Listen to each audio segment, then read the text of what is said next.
Hey, I'm your host, Melissa, and I want to welcome you to Not Your Average Blonde podcast.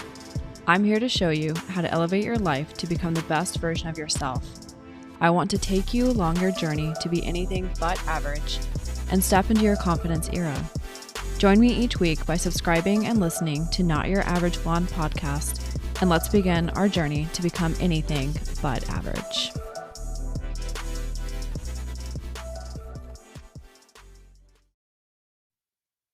Hey, thank you so much for joining me today on another episode of Not Your Average Blonde. Today, we're going to dive into a topic that has been on my mind a lot lately, and one that has been pretty dear to my heart since I started being more deliberate with my journey and pursuit of connection. This topic today, if you couldn't gather by the title, is on high value relationships. I've been pretty aware of a lot of the relationships I have in my life, and actually I had a fallout recently. But it's been a topic that I've put a lot of thought and deliberate effort and focus into. I've recently had a couple of dynamics that have sparked a lot of introspection on what a high value relationship is, what the meaning of this is, and then the nuances and the dynamics and the nature of it. And like I said, it's something I've been aware of for a while, but recently it's come up more to the forefront as over the last few months I've had a couple of friendships just naturally slip away. I've also had a couple of new ones that have come to light as well, and they have been absolutely amazing. The influence, impact that they've had on my life, and it's been really neat to see and to be able to meet people who have been able to meet me on this air vibrancy. I think since November, I've been going through a lot of changes in terms of how I felt. And I feel like my life is naturally starting to shed a lot of old things aren't working for me anymore. And I feel like I'm at this point where I'm leveling up, and it's pretty fucking cool. But as a part of that is shedding of friendships, as well as attracting people that are more along the vibrancy that I'm at right now, which has been absolutely amazing. But when it comes to relationships that have slipped away, I've been doing a lot of deep diving, just kind of comparing the two. And like I said, into why and then the elements of what makes high value relationship. So this friendship that I told you about that slipped away more recently, it was one that I thought we had a solid foundation on. But reflecting on it, there was a lot of flags, such as victim mindset, verbal manipulation, double standards, entitlement of expectations, without a lot of clear and consistent communication and understanding. I thought with careful boundaries, I saw these flags early on, but I thought with careful boundaries for myself, I'd be able to navigate, kind of around some of these pitfalls and, lesson learned there. And it ultimately was still a good influence in my life. And I learned a lot from it and still have a lot of respect for this person. But I thought that with me placing careful boundaries into my life, I'd be able to navigate those flags. But naturally, of course, of time, the universe and, the influence, it just ran, it ran its course. And I look back on it fondly as something, that I'm grateful for, and the positive timing and what it gave me in my life for that time. But, some things aren't meant to last for forever. And that's okay. It was kind of odd as I was reflecting on it because it was a friendship that I valued a lot, but felt quite at peace with the ending of it, which I initially thought was pretty callous to me. But diving deeper into some of the whys, I figured out why I feel so at peace with having let that friendship run its course. I look back on the positives that came from it and the time spent. I don't view it as wasted. And going forward, I have no ill will towards this individual, but I wish that person the best on their healing journey and the things that they are working through. And that's something that only that person can do. I can't. It's not my responsibility to solve things for that person or to help that person to heal or to make that person heal. I can be a part of that person's journey and give them potentially some of that light or lessons learned. But at the end of the day, that person has to make the decision to work through the things that they're working through and to be able to heal. So here we are. Thank you again for joining me on this podcast, on this episode, to dissect what it means to have high value relationships. What goes into this? So on the flip side, like I mentioned, I've had several friendships that are high value relationships that I value very deeply, and they've lasted a very long time. It's been pretty cool to take this time to compare and contrast and define the meaning of what a high value relationship is for me and what that looks like, and to be able to share it with you today. Whether we're talking about friendships or romantic relationships, a lot of these values and things I'm going to share with you today apply to both. The quality of the people that we surround ourselves with, they can either elevate our lives or drain us. And like I said, it's applicable to both friendships or romantic relationships that you have. But before we get into the elements of the other person in this dynamic, it all starts with you. Before we can build those kinds of incredible connections, we need to start with ourselves. We have to build that foundation within us, which thank you again for being here. This is what we're here to do. This is one of the points of having this podcast, is to grow and to develop ourselves into the best version that we can become and not settle for being average. High value relationships start with high value individuals. And this means building self-worth, confidence, and emotional intelligence. So I highly recommend you listen to some of my other episodes, shameless plug, but I want to kick this episode off by exploring what it takes to create that foundation within yourself before we dive into the traits of high value relationships. When you know your worth, you're less likely to settle for people who undervalue you or relationships that don't serve you. I'm sure at this point you have experienced those kinds of relationships. I know I did. Here I am in my almost mid 30s, and I can reflect back and think on several relationships I've had throughout my life with like friends or romantic relationships. But I know that I definitely experienced those. Some of those relationships were mostly in my 20s, especially with my ex. And a lot of them came with some tough lessons learned. But coming out of them, I was able to build three key elements. I was able to build my confidence. I learned about setting boundaries, and I was able to develop emotional intelligence and awareness. Confidence, it ultimately comes from like showing up for yourself.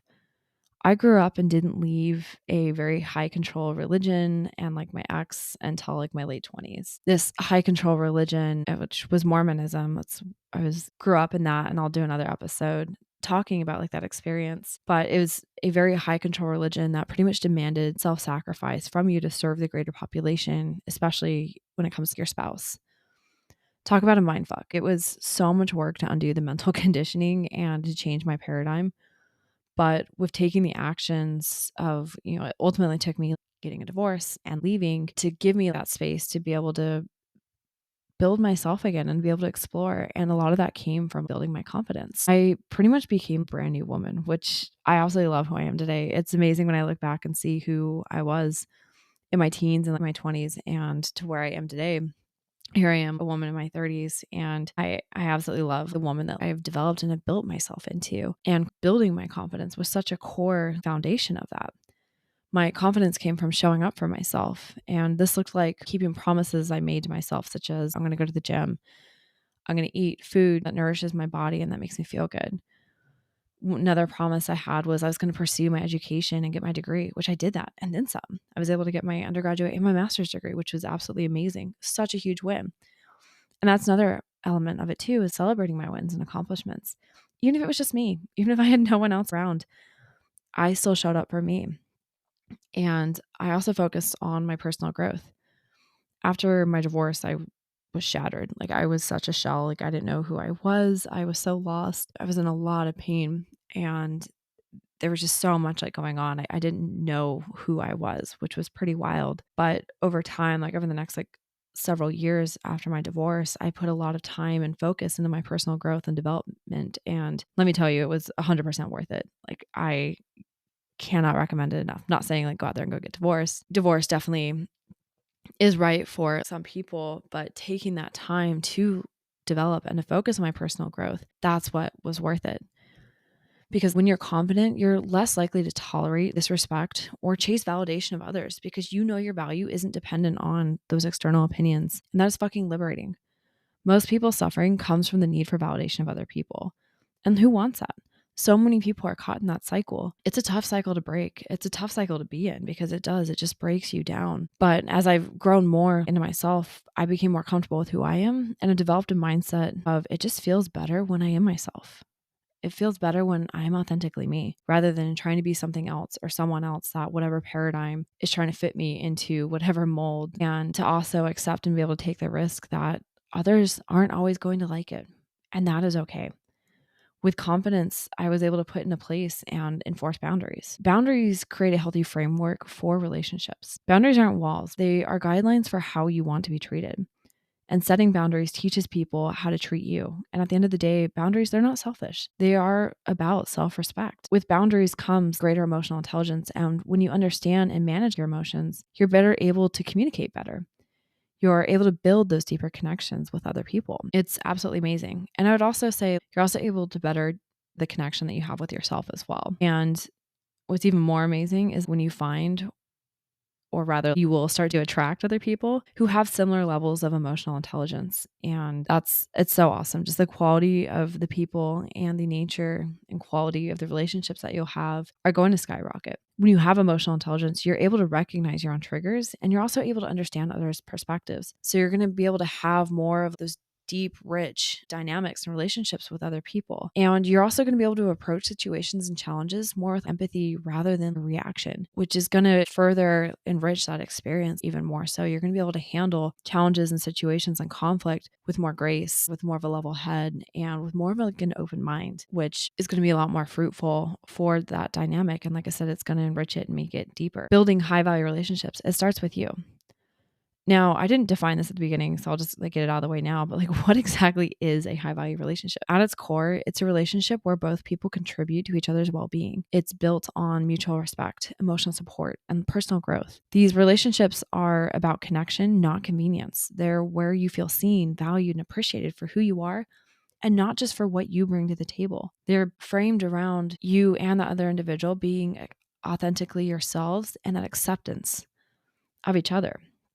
They're built on shared values and goals. One of the biggest indications of a high value relationship is alignment of those values and goals. When you and the other person share a similar outlook on life, it creates a sense of purpose and direction. Those shared values act as a compass for decision making and will help you to be able to build a stronger foundation together. Now, it's healthy to have differences of opinions and perspectives, but that is where open and honest communication comes in, and having that emotional intelligence and awareness. But when you have misaligned values, that can lead to a constant friction and can also lead to a potential breakdown of that. That's where communication, it is the lifeblood of any relationship that you have. High value relationships, they thrive on transparency and active listening. And when you can openly express your thoughts and feelings and resolve conflicts in a healthy way, trust will naturally follow. I'm a pretty dark person, and I didn't always used to be that way. I used to be a lot more timid. I was afraid to rock the boat. I used to avoid conflict and differences, but that was such a detriment to myself. It came at the expense of me, and the quality of the relationships that I had, it made them very disingenuine, and I was one that was suffering in them. I've grown in my journey and have become more of the woman that I am today. I prefer and I value to have more direct and open conversation with where I stand and having those tough conversations with those in my life. It's not always easy, but the benefit that has come from that has been so rewarding. In high value relationships, you talk about the importance of tackling those tough conversations head on instead of avoiding them. You'll find that when you have those conversations, you foster more emotional intimacy and mutual respect. And by having those conversations, you have vulnerability with each other. Vulnerability is where a connection grows. It's where it deepens. It's grown through emotional intimacy. And emotional intimacy, it's fostered by creating that safe space between the two of you to share your true self with each other without that fear of judgment, feeling accepted for who you are, flaws and all. And this goes hand in hand with mutual respect. Regardless, respect should be a non-negotiable for anyone that you interact with. It doesn't matter if it's a coworker, if it's a spouse, if it's a significant other, sibling, family, whatever, stranger on the street. It's a non-negotiable for anyone, but especially in a high value relationship. That mutual respect, it comes from valuing each other's boundaries and opinions and differences and individuality, even when you disagree. There is a baseline of kindness and consideration and understanding that's there. And when you approach disagreements, like for me, I prefer and I view disagreements as an opportunity to learn and hear another perspective. I don't always have to adopt the difference in the belief, and we may even agree to disagree on it, but I view it as an opportunity to expand my mind and to grow. And sometimes my perspective may change, but I'm open minded enough and open to having those discussions to potentially have disagreement to be able to expand and grow and to be able to cultivate that connection even more. And high value relationships, they encourage and they celebrate that growth. When both people support each other's goals and dreams, and you have those hard conversations and move through them, that relationship becomes a source of inspiration and not competition. It's a fuel that positively reinforces you. And through that, appreciation and gratitude, it goes such a long way within that dynamic. High value relationships thrive when you have both people actively expressing positivity and recognizing the good in each other. And even, giving each other the benefit of the doubt at times, having that understanding and having that compassion. So now that I've painted a picture of what a high value relationship looks like, I want to talk about what it takes to be a high value partner yourself. Because let's face it, you can't expect a high value connection if you're not bringing those qualities to the table yourself. So, what does that start with? It starts with self awareness and emotional intelligence. Self awareness is about understanding what your own needs are, your triggers, your emotions. It's about taking the time to reflect on your behavior and being intentional on how you show up in your relationships. Emotional intelligence, it allows you to manage your feelings effectively and be more in tune with the emotional needs of others, which also includes having resilience and adaptability. Life is unpredictable and relationships are going to evolve. Being resilient, you're able to bounce back from challenges and you're going to be adaptable to change. High value partners, they embrace that growth and that evolution. They roll with life's punches, understanding that it's all part of the journey of life. It's all part of the process. And that is part of adding enrichment to the dynamic and this journey.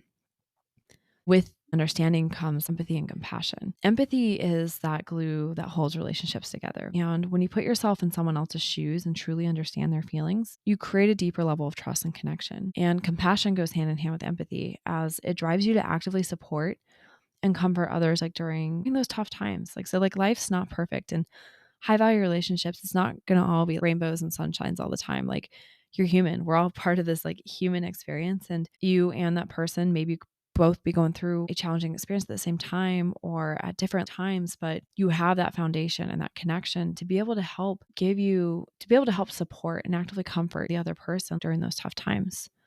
So when you're going through tough times and if you are facing people who don't like or who don't agree with you, fall back on like your integrity and your values. Like those are what's going to keep you grounded and solid. Aligning your actions with your values and being someone others can depend on, that's your guiding star. Being reliable, taking responsibility for your actions. Those are like essential to being a high value partner. You are dependable. You own your mistakes and you're committed to making things right when conflicts arise. And when, like I said, when you're faced with people who don't like or who don't agree with you, like that's part of life. That's going to happen. But you can rest your laurels on those values, that foundation that you have to be able to guide you and to be able to move through that. And that goes hand in hand also with like consistency and that focused effort. It's going to be key. High value relationships don't thrive on occasional like grand gestures and being wishy-washy. It's having that understanding and it's taking that small, consistent actions and communications that show you care, checking in, offering words of encouragement, making time for the other person. They're all part of cultivating a meaningful connection. I'm a pretty busy person and I try really hard to communicate my communication style to friends and loved ones. I also really struggle with ADHD. And so just how I operate, I will go through periods of time probably about every few weeks where I just need to retreat inward. My communication will slow or will completely be non-existent because like I need to take that time where I just need to retreat. I need to like recharge. This usually happens when I'm incredibly busy with work or focusing on building my life, or I have periods where I'm just straight up burned out. I give so much of like my time and my focus and my energy into like what I have in front of me. And it can leave me like pretty depleted. So like when I have like friends and like when I'm with other people, when I text or call, I like to tell them pretty much up front, like as they're getting to know me that, you know, I'll kind of caveat like, hey, like I might like disappear. And the intention is it's not to slight them or anything. I like to give them my full attention and my mental focus, or at least like the best that I can with ADHD, but being fully present for them. And there are going to be times when I just don't have the mental or the emotional capacity to respond. So I'll tell all my friends as we're building our friendships that there may be periods in our future where I may drop off for a bit and be slow to reply, or it'll be a very like short, quick reply. But it's not them. It's 100% me. It's not you, it's me. But it's usually because I'm busy and I'm hyper focused for a several day period. Or, like I said, I'm just overwhelmed or burned out and I need a breather. I just don't have that capacity to be able to give them the value that I feel that they need. And I try my best to communicate that. I've learned through my experiences, I need to have that boundary in place. And that boundary is not of ill intent towards them, but it's about preserving me so that I can give them my best when those things and the people that like I'm working with or the projects that like I'm working on.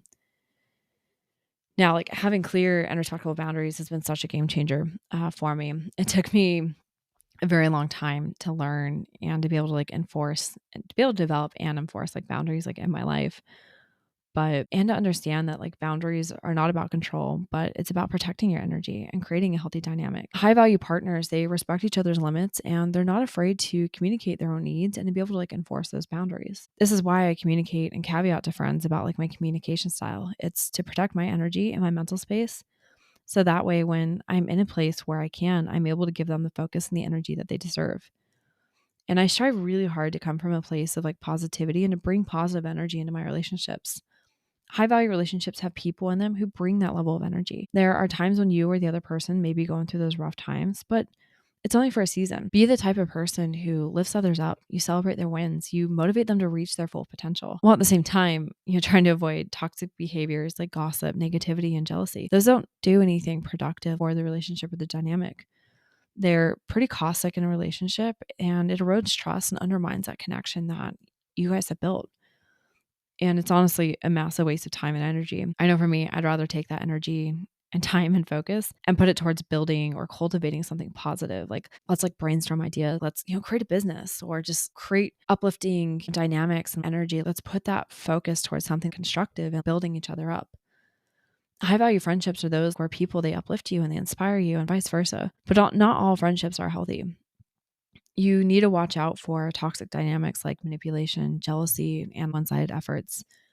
As you continue to build yourself into a better person, you may attract toxic people who are drawn to your new and positive energy. As much as we want to surround ourselves with high value people, we also need to recognize those who might drain our energy and disrupt our peace of mind. These are the energy vampires, as I like to call them. These are people that are drawn to your light, but they leave you feeling absolutely depleted. They don't build you up, they don't give anything back. When you're around them, especially afterwards, you just feel so drained, so depleted. You need to watch out for them. If they are not in a good place, or I've noticed mostly it's a lot of people who are in a place of insecurity and they're seeking to just use you. They can cause a lot of harm to your energy. And some of the flags I've noticed that you can look out for these people are one-sided efforts. We've all known, that one friend, probably back in like high school or like even like in college, somewhere like in our 20s, but you're the one that's always like initiating or giving without receiving, that energy in return. That one friend who just like will not answer, your calls back, like when you initiate things, but like everything's like done on their terms. It's like super frustrating. And like I said, like we all know that one friend, like, and I say that friend like in quotes, it's that one-sided effort. Another flag is emotional manipulation. These are people who use guilt, blame, passive aggressiveness to get whatever they want. These can be really hard because emotional manipulation, at least in my experience, the types of people I've received most emotional manipulation from have been from family members or those that I've been in a relationship with. And it can be really difficult to kind of break out of that cycle, to one, to recognize it and then to break out of it. But they ultimately are also energy vampires, and you either need to put boundaries in place. I've had to do that with some family members where I've had to put boundaries into place to be able to protect myself from that, or cut those people out of your life completely. I've had to do that with some, friends in the past where they would try to use passive aggressiveness, to get what they want or to manipulate the situation or to gaslight. And you've got to cut those people out. Their chances are they're not going to change, but it also comes to such a huge expense and toll of you. And it's not worth it. Another flag is chronic negativity. These are people who are always complaining, gossiping, or bringing drama into your life. Whenever I'm around these people, I can literally feel like it's like someone like pulled like the power cord, the plug. I mean, I could literally just feel myself like a battery just completely draining in that interaction, and it's tough. Like it's wild because for me it's a visceral reaction of just me just literally just shutting down. It's kind of wild. But with those types of people, I've learned that I have to just disengage from the conversation and sometimes just straight up leave, and then put in very, very, very strict boundaries into place of the types of interactions I'm going to have with them, or putting into place like limits. Like if there's someone, like if you're at like a family reunion or something like that, and you have like a family member who is chronically negative and you don't really have much of a choice but to be around them, put in like limits, put in time limits of like, I'm only going to tolerate like so much, or as soon as they start getting negative, excuse yourself and go grab a drink or go to the bathroom, or just like break that dynamic like immediately. Put those boundaries like into place and then act on them, enforce them if you can't completely cut that individual out of your life, because it doesn't bring anything positive. Chronic negativity, it's so caustic, it's draining. The last big flag that like I wrote down was boundary pushing. These are people who disrespect your limits or make you feel bad for setting boundaries. Common people can be family members or those who you're in a relationship with. It can also be work as well, coworkers or that boss that doesn't understand after hours. I love and hate like technology. I absolutely love using it, but I also hate how accessible it makes people to each other and the entitlement that comes with the accessibility with it. It can be very difficult to put into place, boundaries, to be able to, to be able to protect like yourself, like with that. But you're always going to have people that, for example, let's say you have that one pushy boss that's always contacting you like after work, and they even recognize it because like they'll caveat too. Oh, I know it's after hours, or like they're pinging you at like 10 o'clock at night. You're like, dude, like what the fuck? Like I'm literally getting ready to go to bed. Like leave me alone. This can wait till tomorrow. It's not an emergency. But these are those people that you can tell them like, hey, like I will not be contacted like after I leave the office, or I have set hours, or put your phone on do not disturb. But then they're the people who will caveat with like, this will only take a moment, or yeah, this is a one-time thing, or get to work and like, hey, why did you ignore me? And they kind of use a combination of tactics to manipulate you, but ultimately they're pushing your boundaries. Those people can be very difficult to navigate. First, you need to recognize that and then put even more boundaries in place. If you can't completely get away from that person, it might drive, further actions that you're gonna have to take to be able to protect your energy, because your energy is precious. And when you have those high value people and relationships in your life, they're not going to push you into those things. They're not going to be energy vampires. They're not going to violate your boundaries. It's not going to be one-sided. They're not going to emotionally manipulate you. They're not going to be chronically negative. They're going to uplift you. It's going to be the opposite. They're going to understand and respect your boundaries. They're going to be emotionally understanding of you, and they're going to put in that mutual effort. So, wow, that was a lot in this episode. I wanted to share some of my thoughts on what it means to have high value relationships in your life, because I fully believe everyone should have several high value relationships throughout, their life. They can be absolutely amazing and literally life changing by having those people in your life and that type of dynamic. You can do so much with it. It can be a very powerful thing and absolutely amazing. So, as we wrap up, I want to remind you that no one is perfect. High value relationships, it's not about finding flawless people or being flawless yourself. It's ultimately about showing up and being authentically you, being willing to grow and building those connections that elevate the both of you. You may have some rocky times, but you can navigate those with good communication and that mutual desire to improve. But it ultimately starts with yourself. Build your confidence, set your boundaries, and develop emotional intelligence. From there, you will naturally attract the kind of relationships that will align with your worth. It's fucking amazing. I can definitely attest to it. Especially over the last like few months, I've been shedding a lot of old relationships, but I've had some really cool new ones come into my life of people who meet me on the level that I'm at and the level that like I'm developing even more into. It's so cool how life works out that way. It is not a bad thing to, shed like those old things, to welcome in like the new positive people and those higher vibrational and high value relationships into your life. It's not a bad thing. It's a natural part of this life.